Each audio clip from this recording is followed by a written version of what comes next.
The Batman is directed by Matt Reeves. This is an action, crime, drama, superhero movie. The Batman stars Robert Pattinson as Bruce Wayne Batman, Jeffrey Wright as James Gordon, Zoe Kravitz as Selena Kyle Catwoman, John Turturro as Carmine Falcone, Colin Farrell as Oswald Cobblepot, the Penguin, Paul Dano as Edward Nashton, the Riddler, and Andy Serkis as Alfred Pennyworth. This movie is rated R for strong, violent, and disturbing content, along with drug content, strong language, and some suggestive material. This is not, and I repeat, this is not a movie for children or teenagers. I would say 20 years of age and older. This movie has a runtime of 2 hours and 55 minutes. The Batman was released in theaters in the United States on Friday, March 4th, 2022.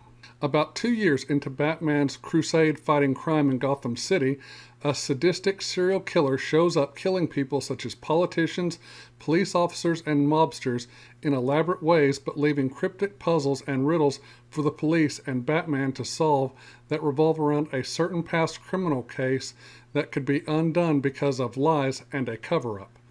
Batman works with Jim Gordon to solve the puzzles and riddles to end the killings and bring the killer, known as the Riddler, to justice.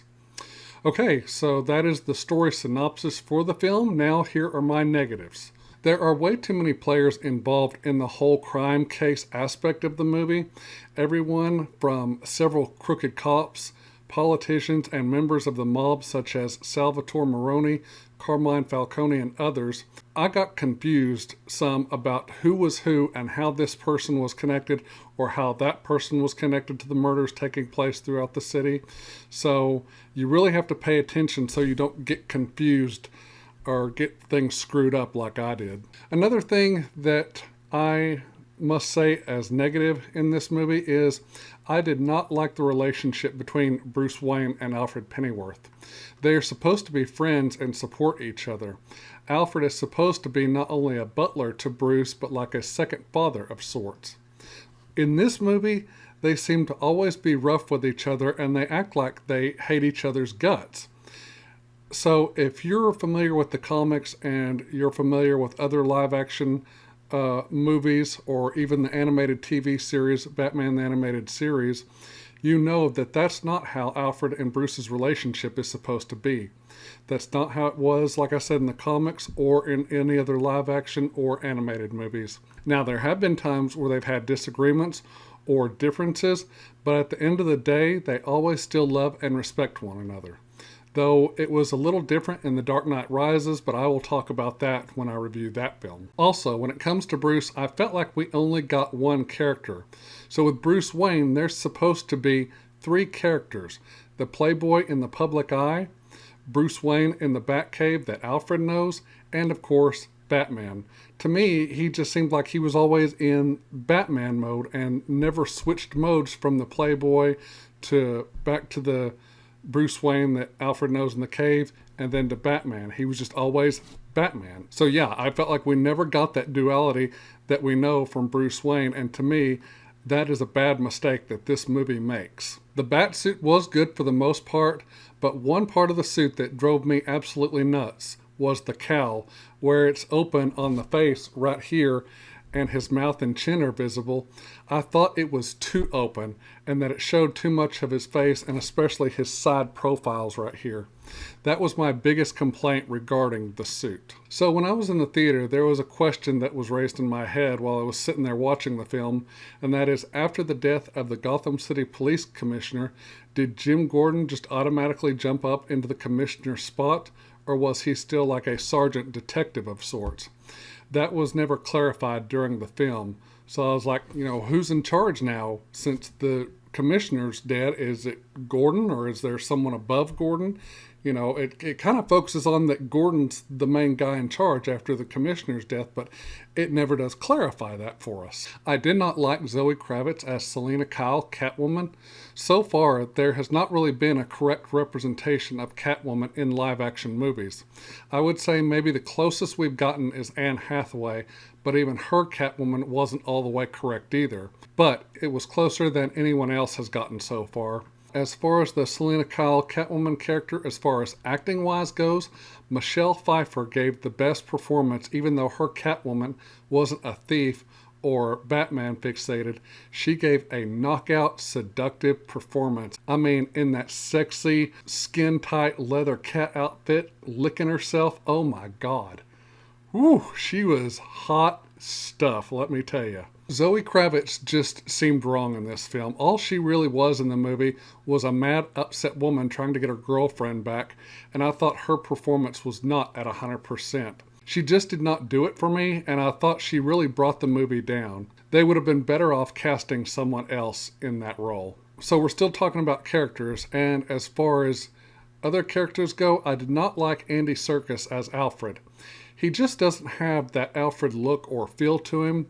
Now, don't get me wrong, Andy Serkis is both a great actor and he's a great director. He has played a lot of different and wonderful characters, and he's really shined in those roles, and he's really done a great job with the movies that he's directed. But he was just all wrong for this role as Alfred Pennyworth. Like I said, he just didn't feel like Alfred. He didn't give off that Alfred vibe. He didn't look like Alfred. I was just like, no, that's not Alfred. That's just Andy Serkis in a Batman movie.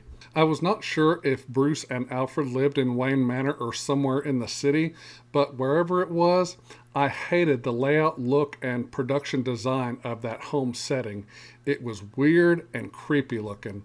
Also, who was that lady that lived with him? I don't remember her or anyone like her in the comics or in other previous movie incarnations of Batman living with Bruce and Alfred. She did not belong there, and that was another mistake made by Matt Reeves in this movie. For my last negative, I'm going to say this to all these filmmakers and movie stars. Please keep the woke, liberal, Hollywood, LGBTQ junk out of the movies and television shows. That is not the place for this shit. There were some things I saw and heard in this movie that were woke, and it really pissed me off. It really took me out of the movie for that moment in time. So do us a favor, Hollywood, and knock that crap off.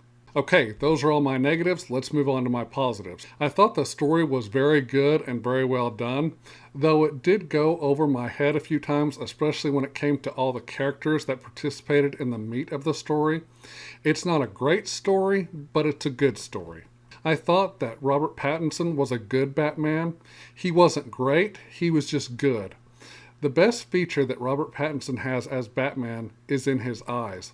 I mean, my gosh, inside the cowl, his eyes are so amazing and so piercing, like as if he's looking right through you. The Batsuit is not the best Batsuit we have seen in a live-action movie. Personally, I prefer the 1989 Michael Keaton Batsuit or Ben Affleck's main suit that he wore in Batman v Superman: Dawn of Justice. But for this movie, the suit they made for Pattinson was good. I loved the electrical taser stun gun type devices that he had on his gauntlets here and here. I thought those were awesome, and it was cool to see how they worked and how he used them. The Batmobile was okay, but honestly, to me, it looked like an upgraded, enhanced sports car like a Dodge Challenger, Dodge Charger, or a Ford Mustang, or maybe even a Ford Camaro with a huge engine and afterburner. I liked some of the other movies' Batmobiles a lot better. All the actors in the movie, minus two, did great with their roles and really hit the mark in bringing the characters to life. I thought John Turturro was great as Carmine Falcone. John Turturro has that New York gangster look and voice, so he was a great choice. I never would have thought of Colin Farrell as Oswald Cobblepot the Penguin, but he did a really great job. The complete opposite of Danny DeVito's Oswald Cobblepot Penguin character from Batman Returns. I'm only a little bit familiar with Jeffrey Wright as an actor. I've seen only a few other films he's been in. However, I really liked him as James Gordon. Paul Dano as Edward Nashton, the Riddler, he was amazing. His Riddler was nothing like Jim Carrey's version from Batman Forever. Paul Dano plays more of a psychopathic serial killer that is literally crazy. I mean, killing his victims and then wrapping their faces up in duct tape and leaving messages for the police and Batman. I mean, that was some disturbing and sick stuff. This movie takes some big risks. Most of them pay off in great ways, but there were a few of them that really missed the mark as well. Though the way the Riddler kills his victims and the methods he uses to do it is sick and very disturbing. The fight scenes in this film are amazing, and I mean, wow, top-notch fight scenes and chases. The camera shots and angles, as well as all the lighting, is amazing and Oscar-worthy. There is a lot of handheld off-the-shoulder camera shots, as well as close-up shots, wide shots, and some awesome establishing shots as well. Overall, great cinematography in this film. The Batman gives off vibes from other films such as Chinatown, Taxi Driver, The French Connection, All the President's Men, Seven, Zodiac, Good Time, Joker, and Logan. Even director Matt Reeves says the Batman was inspired by 1970s cinema and 1980s comic books and Nirvana. The look of the film is very old school cinema, very real, very gritty and dirty looking. The colors of the film really give this film those features and make it look gothic and just Gotham City that has gone to the slums. The film uses mostly dark colors, but the main colors it uses are blacks, dark grays, lots of reds, some oranges, some yellows, off-whites, and a few blues. This is just a really dark film. This movie was filmed in England in the UK and Chicago, Illinois here in the United States. The Batman uses mainly practical visual special effects. Everything was done for real. There is just a little bit of CGI used in this film. I mean, very little. Wherever it is in this film, it must be done with 100% accuracy because I couldn't even tell where it was in the movie. One thing I loved is how Matt Reeves subtly paid tribute to all the other live-action Batman movies that have come before this one. The score soundtrack for the movie was new and different. It was ominous and dark and has a sort of horror sound to it as well. I liked it, but I like other Batman scores better.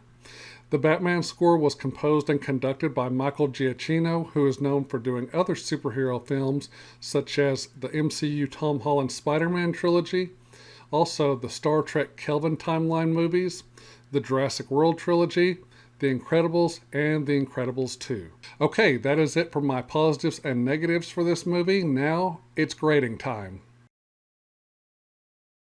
I'm going to give the 2022 Matt Reeves film, The Batman, a C+. On its own, this is just an okay film. It's not a good film. It's not a great film. It's just an okay film. And that's just my honest opinion. I thought it was just okay. I'm glad that this film is in a universe all its own and is not part of the DCEU. I am glad that I saw this movie in theaters, but I will still probably just be watching this one only once in theaters. Though I will probably buy it on Blu-ray and DVD when it comes out, but this is not the best live-action Batman film. There are others that are much better. Okay, that's it for this video. Thank you all so much for watching. I'm going to say good night. God bless. I love all of you, and I will see you all in the next video. Bye-bye.